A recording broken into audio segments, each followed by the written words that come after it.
priekį, noriu Jums pademonstruoti, kaip reikia integruoti hamaką į automobilį ir to pačiu kaip jo naudotis.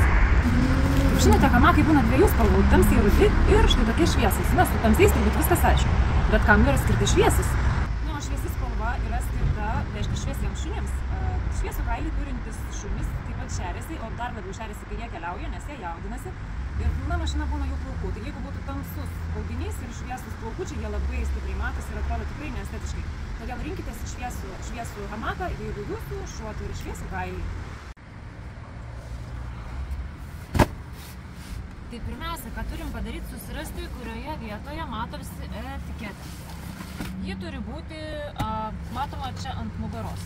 Štai kaip tik ji čia ir yra, tai jie turi būti šitoje pusėje. Toliau likusias dalis kabiname ant galvos atlošų. Jos taip pat yra reguliuojamo ilgio, todėl prisitaikys prie bet kokio automobilio aukščio.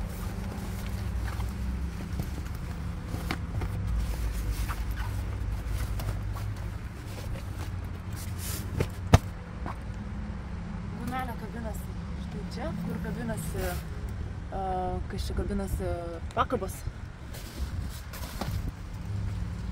Štai ir viskas. Gero kelio. Ar mūsų šuniukas nori išlipti? Ir taip, atitraukiame užtrauktukus, nuleidžiame ir šuniukas lipa ir neišteplioja mašinos.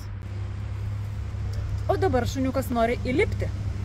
Taigi šuniukas įlipo ir tam, kad užtrauktų užtrauktukus, mes negalime plėšti štai taip. Jokių būdų, nes užtrauktukai ilgai nelaikys. Tam mes turime pirmiausiai užkabinti gumelę ir tik po to traukti užtrauktukus. Tada yra lengviau, nes užtrauktukai abu žiūri į viršų ir nesipyksta. Štai ir viskas pasiruošta. Dabar tokia situacija, kad mes turime keleivį, o gale hamakas.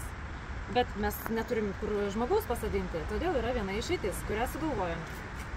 Ir taip yra mūsų hamakas su atskiriama dalimi vienam keleiviui. Tai nuimame šitą mažąją dalį. Nuimame nuo galvos atlošų ir nuplėšiame vieną dalį. Dabar žiūrėkite, kas nutinka. Tos dalys nukritusios, ar ne, ir jos nesilaiko. Tam išspręsti yra gumelės, kurios turi eiti ant galvos atlošų. Čia irgi gumelė, kuri turi eiti ant galvos atlošų. Štai viskas stovi.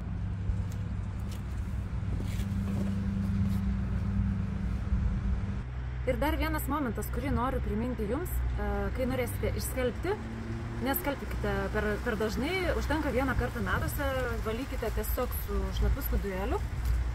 Na, jeigu sugalvosite išskalbti, tai būtinai suklijuokite tas dvi dalis, kad lipdukai susiklijuotų, nes jeigu išskalbsite atskiras, lipdukai gali prilysti į jos pūkų ir jie gali nebekibti. Ačiū, kad žiūrėjote šį video. Gerų kelionių. Viso.